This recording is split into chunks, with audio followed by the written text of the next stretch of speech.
মোক পইচা দিয়া বুলি ক'ৰবাত আছে নেকি? ক'ৰবাত আছে নেকি? গোটেই প্ৰতিবেদন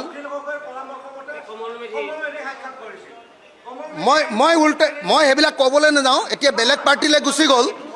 মই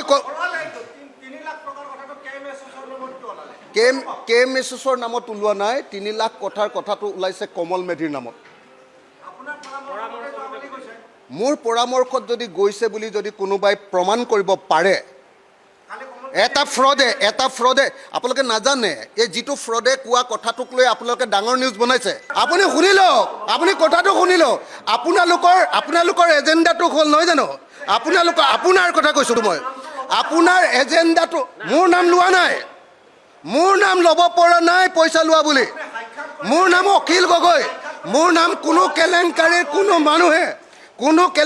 কোনো মানুহে অখিল গগৈক পইচা দিছে বুলি কোনো মানুহে ল'ব পৰাৰ সাহস অসমত জন্ম হোৱা নাই। পইচা দিছে বুলি ল'ব পৰাৰ সাহস অসমত জন্ম হোৱা নাই। মই আপোনাক চেলেঞ্জ কৰি ক'ব পাৰোঁ, কোনো কেলেংকাৰীত অখিল গগৈক পইচা দিছে বুলি কোৱাৰ কোনো মানুহ জন্ম হোৱা নাই বুলি মই চেলেঞ্জ কৰি ক'ব পাৰোঁ। আপোনালোকে সৰু কথাবিলাকক ডাঙৰ কৰি আছে। গৌৰৱ গগৈক ডাঙৰ কৰি দিছে, কমল মেধিক ডাঙৰ কৰি দিছে, দুলাল বৰাক ডাঙৰ কৰি দিছে। এই গোটেইকেইটা লগালে 6 লাখ টকামান 7 লাখ টকামান হ'ব।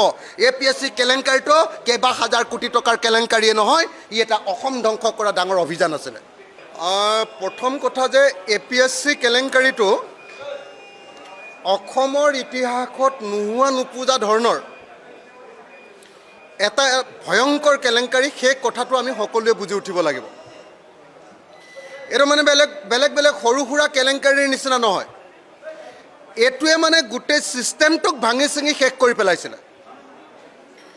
মানে APSC কেলেংকাৰীটো কৰিবৰ কাৰণে আচৰিত ধৰণে মানে APSCৰ নিচিনা য'ত মানে অসমৰ আটাইতকৈ গুৰুত্বপূৰ্ণ পদবীবিলাকত চাকৰি দিবৰ কাৰণে হোৱা পৰীক্ষা, সেই পৰীক্ষাটোত নকল বহি বনাই লোৱা হৈছিলে।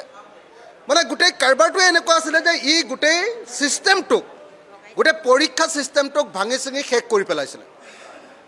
গতিকে সকলোৱে এটা কথা মনত ৰাখিব লাগিব যে APSC কেলেংকাৰীটো কৰিবৰ কাৰণে, তেনেকুৱা এটা কেলেংকাৰী কৰিবৰ কাৰণে অকল এজন ৰাকেশ পালেই বা অকল আয়োগখনৰ জৰিয়তে কেতিয়াও সম্ভৱপৰ নহয়, যদিহে তাত গভৰ্ণমেণ্ট জড়িত নাথাকে। এইটোৱে আটাইতকৈ ইম্পৰ্টেণ্ট কথা। আৰু BK শৰ্মাৰ ৰিপৰ্টত এইটোকে লুকুৱাব খোজা হৈছে। BK শৰ্মাৰ ৰিপৰ্টত, বিপ্লৱ কুমাৰ শৰ্মাৰ ৰিপৰ্টত 14জন মানুহক দোষী সাব্যস্ত কৰা হৈছে, চেয়াৰমেনৰ পৰা PSO লৈকে। কিন্তু তাত কোনো দোষী সাব্যস্ত কৰি দিয়া এখন তালিকা আছে, আপোনালোকে চাই ল'ব।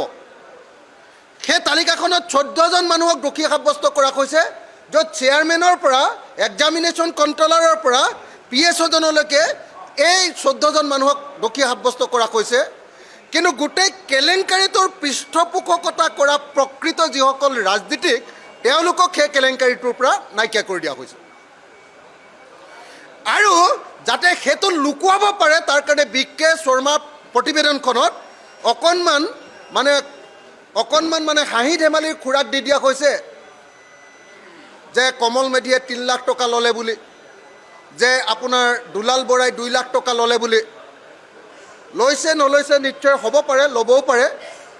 কিন্তু এইটো 2 লাখ টকীয়া বা 3 লাখ টকীয়া কেলেংকাৰী নহয়। বা BJPৰ MLA জনে 60 লাখ টকা ল'লে বুলি দেখুৱাইছে। কি নাম এজন? গুৰুপ্ৰসাদ দাস, গুৰুজ্যোতি দাস, তেওঁ 60 লাখ টকা ল'লে বুলি দেখুৱাইছে। এইটো 60 লাখ টকাৰ বা দুলাল বৰাই 2 লাখ টকা লোৱা বা কমল কুমাৰ মেধিয়ে 3 লাখ টকা লোৱাৰ কেলেংকাৰী এইটো নহয়। এইটো হ'ল গোটেই ভাৰতবৰ্ষৰ ভিতৰত এখন ৰাজ্যৰ এডমিনিষ্ট্ৰেটিভ ছিষ্টেমৰ কাৰণে তৈয়াৰ কৰা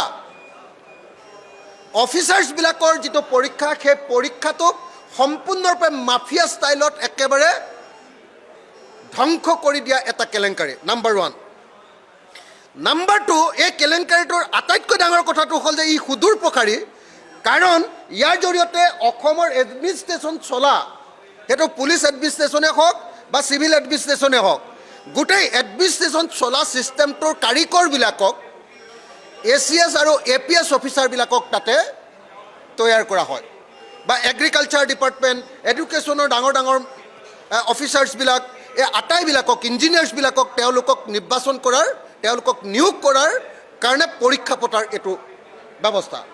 গতিকে APSC কেলেংকাৰীটোত আপোনালোকে মেডিয়াই যি ধৰণে 2 লাখ টকা 3 লাখ টকা এইবিলাক কথা প্ৰকাশ কৰি আছে, এইবিলাকৰ জৰিয়তে আচলতে যিবিলাকে এইবিলাক অকল এইটোৰ ওপৰত কেৱল গুৰুত্ব দি আছে, সেইবিলাকে কেৱল মুচৰোচক বাতৰিয়ে দিয়া নাই, আচলতে তেওঁলোকেও আচলতে APSC কেলেংকাৰীৰ প্ৰকৃত নায়কবিলাকক, খলনায়কবিলাকক লুকুৱাবলৈ চেষ্টা কৰিছে। আপোনালোকে সকলোৱে জানে যে APSC কেলেংকাৰীৰ উলিওৱা আটাইতকৈ গুৰুত্বপূৰ্ণ ভূমিকা লোৱা সংগঠনটোৰ নাম কৃষক মুক্তি সংগ্ৰাম সমিতি, নাৰী মুক্তি সংগ্ৰাম সমিতি আৰু ছাত্ৰ মুক্তি সংগ্ৰাম সমিতি।